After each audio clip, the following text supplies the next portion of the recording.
While the Chicago Bulls roster is mainly locked up, one of the questions remaining is who exactly is going to be in the starting five for the Chicago Bulls in the 2025-26 season. And if the Bulls do plan on returning the same starting five of last year, they were worst in one specific category that they cannot afford to be worst in this season. We're going to talk a little bit about that. Plus, a Game Theory podcast talks about the one area that Josh Giddey, or one of the areas Josh Giddey is focused on this offseason. We'll talk about that, plus dive into the mailbag, all that and more right after this.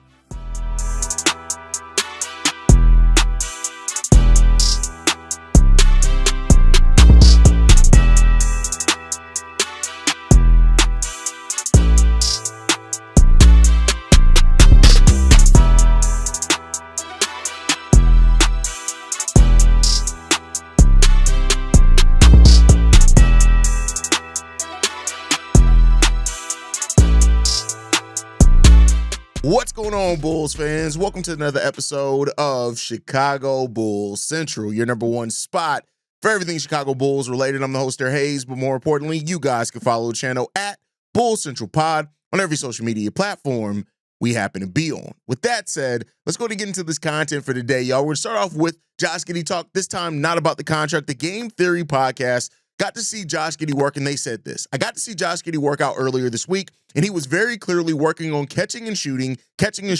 That's a big piece for him. It feels right now.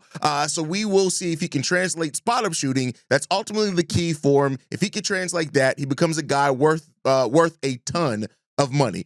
Now, I already know what some of the reactions from especially the Josh Giddey doubters is going to be, is that, oh, but are you working on defense? And that's a fair question, and I do think we saw Josh Giddey a lot more locked in with defense. I think specifically when it comes to Josh Giddey in the defensive side of the ball, it really comes down to effort. We saw towards the end of the season last year, Josh Giddey take a more concerned effort with the defense and focusing there. And while I don't think Josh Giddey ever is going to have the physical tools to be a lockdown defender, hell, he said so as much himself, I do think him taking defense more seriously, he can become a decent defender in the NBA, and that absolutely is one of the areas he also needs to focus on. But let's talk about the catch and shoot threes and why that's important for the Chicago Bulls, especially with him being in a backcourt with Coby White. There are going to be clear opportunities. While Josh Giddey's probably going to be the primary playmaker on the Chicago Bulls, Coby White's still going to have the ball in his hands, and he still has to have the ball in hands to be the best version of himself.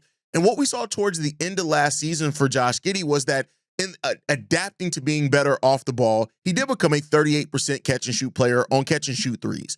Now, that's something that needs to continue, and that's not even towards that's a really, really, really good percentage, right? And if he can maintain that, the over 40% that he was shooting from three to the end of that season after March, we're not talking about him maintaining that. If he can continue to be a decent catch and shoot three-pointer, that does make him a more easy fit in the backcourt with Coby White, and just overall the continued improvement that he's made from three. You look at, he's improved percentage-wise from three every single year. Now, in the start of his NBA career, he took almost 4 3-pointers per game, hit that at 26%. The 2 years after that, he shot it at 30. He took three three-point attempts each, and he went from 32% in the second year to 33% in his third year. Then last year was the first year he was ever over 4 three-pointer attempts per game. He took 4 of those, and he shot it at a 37.8% clip.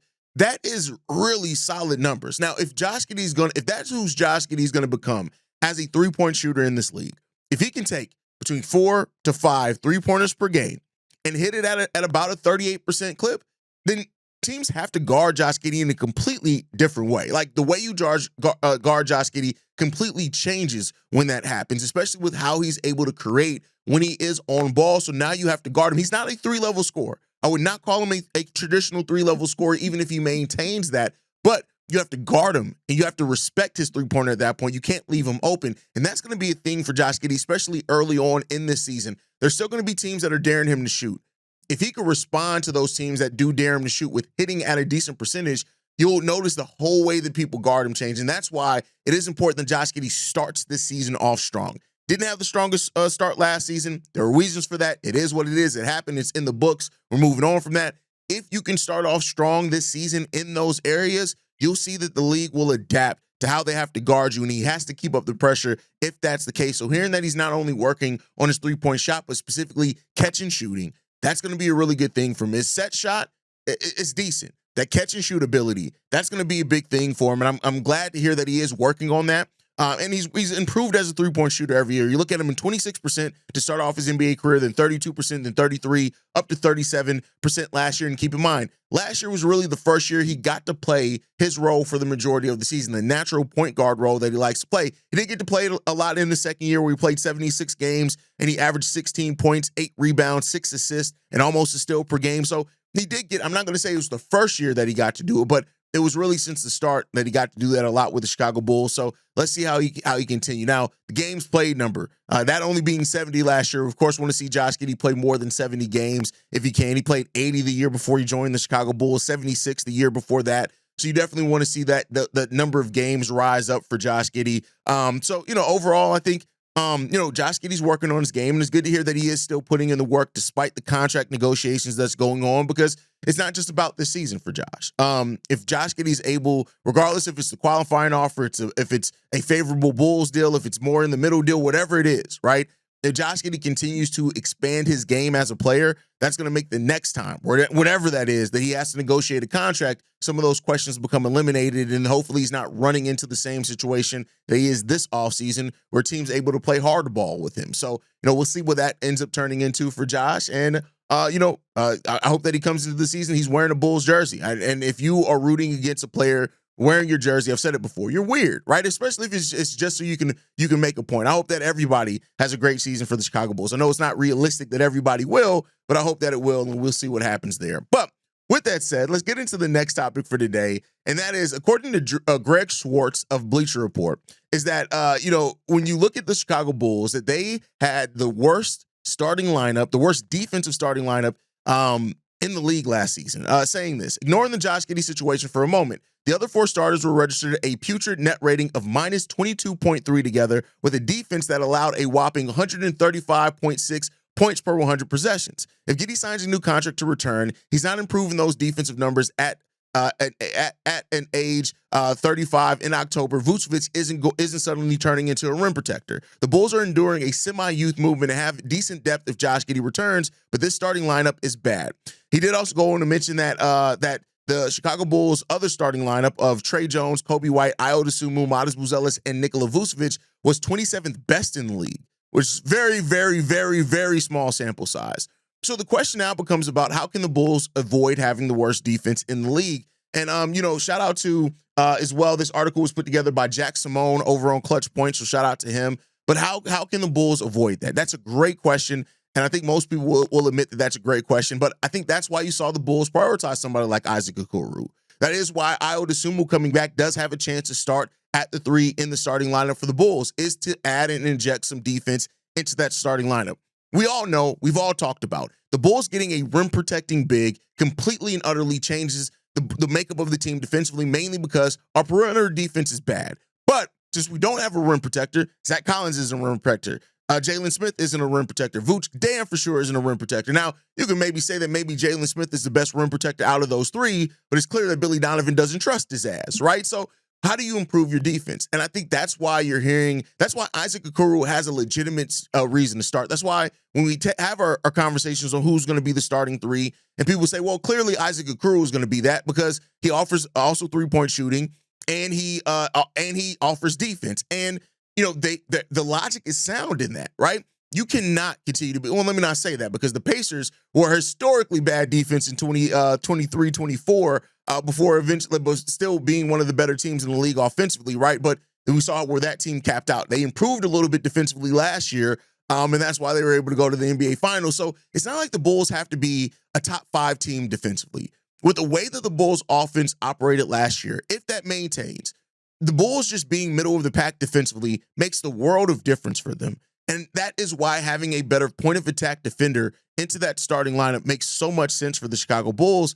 And I think that's where you have to get into the place where it's really going to be, Isaac Okoro has a legitimate chance to start.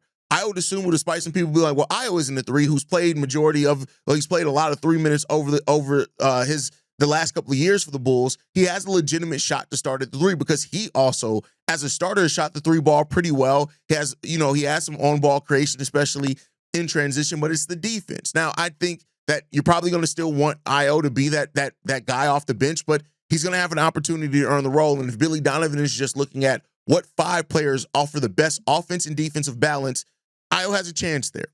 But like I've said before too, there is something to be said that with the way that the Bulls finished last season, that Billy Donovan and his coaching staff could want to give that same starting 5 a chance to start off the season and to see how they can be.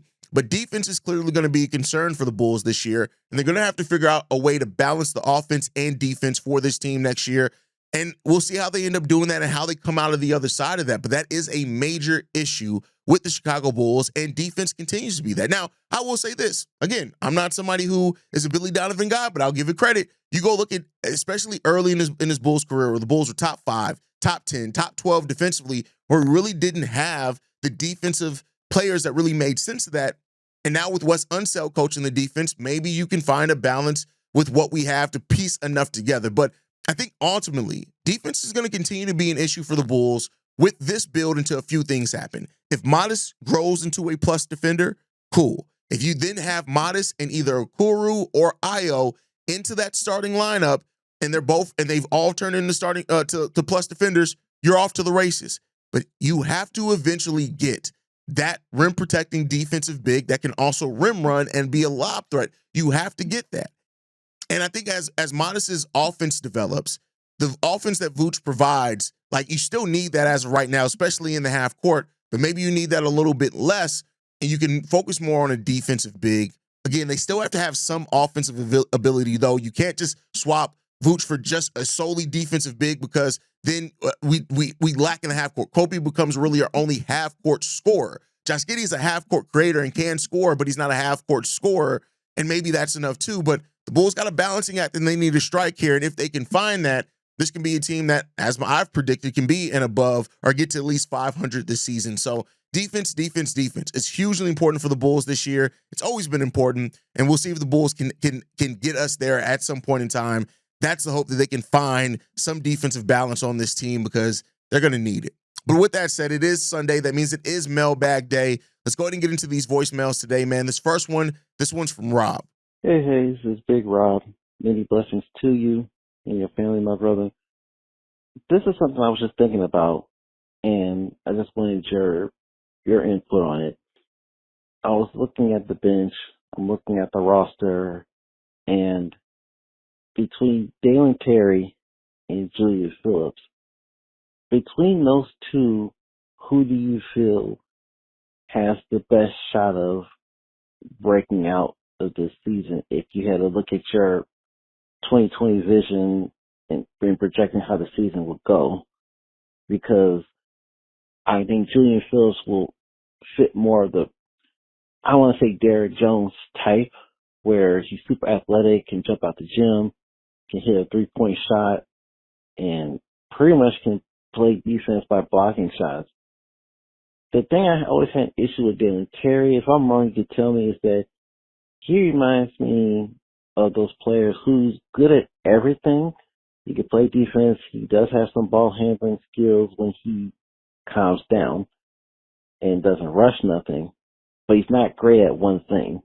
He's good at everything, but he's not great at one thing. While Julius Phillips might be limited on certain things, but you know what you're getting from him, and you can exercise those and make them his greater strength. Terry has, I think, a better package, but I just don't think he is great at one aspect. And I just wanted to know from you, from your just personal input, from this season and beyond, who is the most likely candidate to stay with the Bulls long term, if you had to take a guess? I know Phillips has 2 years. Dalen's got 1 year left.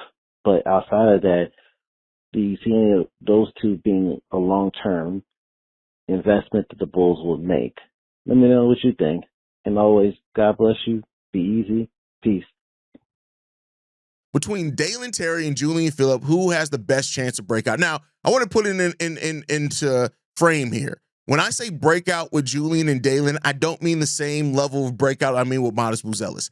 I don't know if Julian and Dalen have that upside anymore, but if they do, great. We've seen players have it in year 3. Dalen's going into year 4 at this point, right? But we'll see what happens, or year 5 actually for Dalen. So we'll see what happens there with Dalen Terry. But I think ultimately, like, I see Julian as having the higher upside and the higher chance to break out, mainly because he's a two-way player, right? He still is defensively, but also the rim protection that he brings, a solid rebounder, and also I think the offensive upside. The shot is more polished with Julian Phillips. Still needs to work on it, but I think it's more polished there. And I also think the play style fits Julian's natural style more. Now, I'm not saying that the play style of being more up-tempo doesn't also fit Dalen Terry. It does, and we did see Dalen look more like an NBA role player than ever before last year. But if I had to bet on one of these guys, I'd say Julian. I wouldn't be surprised if it's Dalen too. I mean, if it comes, it comes. But I would be more willing to bet on Julian just because of the natural way that he plays, how it fits in with the play style of the Bulls, and it's also at a position of need. Dalen has a chance to. Swiss Army knife, he can play 3 or 4 positions, depending on how small you want to go at that 4 position. But I'd be more willing to bet at this point on Julian to break out again in relative to their role is what I would give them there. So, we'll see what happens there. All right, let's get into the next one, man. This next one's from Shay. What's up, Hayes? Look, I know this is a weird voicemail for me, but this is about Derrick Rose. Many people ask me, hey, why do so many people in Chicago, like yourself, Shay, love to trip over Derrick Rose and tripping over this jersey? And I look, Hayes, like I said, you probably a little bit older than me, but if you around that 2010, like I'm 29 right now, I'll be 30 in like February. But if you like was around a teenager around 2010s, it hit so hard, it hit so different. Like I said, when Derrick Rose was drafted, I was about 12 years old in '08. So me as a kid, I grew up watching his run and seeing the ACL injuries. So it really hits close to home for me. And just seeing him, not only me grow up while he was playing, and him being a special part in sports history, especially when you think about it. In the 2010s, sports for Chicago Bears and Chicago Bulls and Blackhawks, they hit different. Even with the Chicago Cubs winning in 2016, it just hit so different. And just like, not only the sports part, I'm not from the South Side, but growing up in Chicago in the inner city, with me being a kid and now me being a grown man, seeing how far D Rose came, man, it just makes you not only want to do better, but just like seeing him and seeing how far he's came, man, it just makes you so happy, man. That's why it's so important to people. That's why it's so important to people, and it's important to people like me, because I grew up in Chicago. Granted, not on the same side as Derrick Rose, but it means so much to me, especially around the 2010 era. Again, you may not play this, but that's what Derrick Rose means to me. Anyway, tell me what you think. Peace. First of all your voicemails are weird. This is probably the least weird of your voicemails, bro. But no, Derrick Rose is special for the city of Chicago. I mean, we've all talked about it. What he means to the city is legitimate, and you feel that. And it's evident in just who he is as a person. Chicago is he lives and breathes the city of Chicago. But I also think this. People also need to realize, and I know we're the Chicago Bulls Central, so we're focused on the Bulls, but I think you also have to look at this, is that look at the way that Derrick Rose's peers talk about him. He's important to the game of basketball. Like that whole generation, people love Derrick Rose. And I think that the peers, the way that they talk about him, they love Derrick Rose too. So while he means a lot to the city of Chicago, I think that specific era of basketball, that 4 or 5 year stretch that Derrick Rose had, he was important to the game of basketball. And so many kids your age, younger than you, really looked up to Derrick Rose too. So yeah, Derrick Rose has had an impact on basketball. Culturally, he's done that. And you can't deny that. And people that still try to deny that about D Rose, they're to me just missing the plot. That's just my personal opinion. Maybe I'm a little jaded on that. But yeah, Derrick Rose is hugely important. And that is why he deserves getting the retirement night, and he deserves the jersey retirement night. Let's get this done. All right, let's get into the last voicemail for today, man. This one's from Reggie. Hey, this is Reginald calling back. There's a couple of topics that I heard you and Pat discussing. One of them is a possible deal with the New Orleans Pelicans. You know, out of the 3 players that might be available, you know, Herb Jones, Zion Williams, and Trey Murphy. I take Trey Murphy because I'm still not sold on Coby White being the number 1 option because we don't know if he can do that until after we see our coach's game plan against him and whether or not he can overcome it. I like Murphy's offense. I like the fact that he's efficient. You know, he's been a good scorer whenever he's gotten enough minutes. And now that he's getting like 15, 16 shots, he's scoring almost 20 points. So, and he's like, I think over 80% for free throws, so 8 for 3. And I'm not mad at that. You know, and he's not a complete liability on defense. Also, when it comes to Josh Giddey, I would be fine if the Bulls just say, you know what, we're going to sign you a 4-year, $96 million deal. And, you know, let's just get to work. Or maybe a 5-year, $130 million. With like a player option on the 5th year, if that's what it takes. But, you know, if Giddy decides to just take a qualifying offer, I think you got to trade him. And I don't want to trade him, but that's just a sign. I think, you know what, no matter what happens, I'm probably not going to resign. And as long as he finishes the season healthy and showing you that he can be like a 15, 7-7, some team's going to offer him at least 35, 36 million. And at that point, you just played yourself. So if he says, I'm going to take the qualifying offer instead, I will call the Pelicans up and I'd ask for DeJounte Murray. Yeah, I got to ask for another contract. But hey, it is what it is. And I just hope the Bulls don't mess this up. But what's your opinion? Thanks.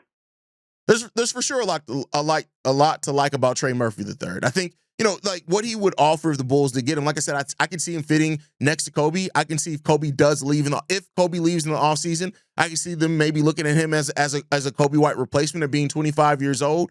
I can see all that.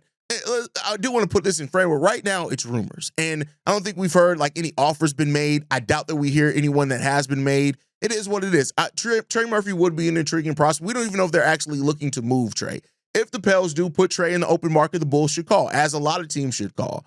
Now, as far as the Josh Giddey contract, the 4 years, $96 million report that we heard at some point, I think it was last week, is one of the most fair ones in the middle between the two teams. I also think with it being a 4th-year option, player option in the 4th year, it gets him back out in free agency when he's 26 years old. And I think that's really good to him get another long-term deal. I think it's kind of the most in-the-middle contract that we've heard. But if Josh Giddey takes the qualifying offer, it's unlikely that he comes back. And at that point, like you said, maybe you played yourself, Chicago. And if that's the case, it is what it is. Now, I do think if Josh Giddey does ultimately take the qualifying offer, they're still going to play him, but they're less incentivized to prioritize him. And I mean, that's just the fairness of it because he's probably not going to come back. Now, they may not want to attempt that and still, you know, play the margins of him and the potential of him returning. Therefore, they still will let him do his thing, which is not a bad thing at it at all. But it'll get really interesting to see how they handle it if he does take the QO. But I do think this, if he was going to take the QO, I personally think it would have happened by now, but he still has another month before he needs to decide on that. So could be really weighing those options to continue to negotiate. And we'll see what happens. At this point, I'm kind of tired of talking about the Josh Giddey contract. I understand it's an important topic, but I mean, until we get some movement on it, it kind of is what it is. But you guys can let me know how you feel on that down below. Make sure you guys are following us at Bulls Central Pod. You send us any feedback, questions, comments, concerns, bullscentralpod@gmail.com. Lastly, if you want to leave a text message and our voicemail for the mailbag, the number to do so, 773-270-2799. We are the #1 spot for everything Chicago Bulls related, but that is thanks to you, lovely and beautiful people. And like I like to end every episode on, go Bulls. Love you guys. See you right if you can, y'all. Peace. This has been a presentation of the Break Media.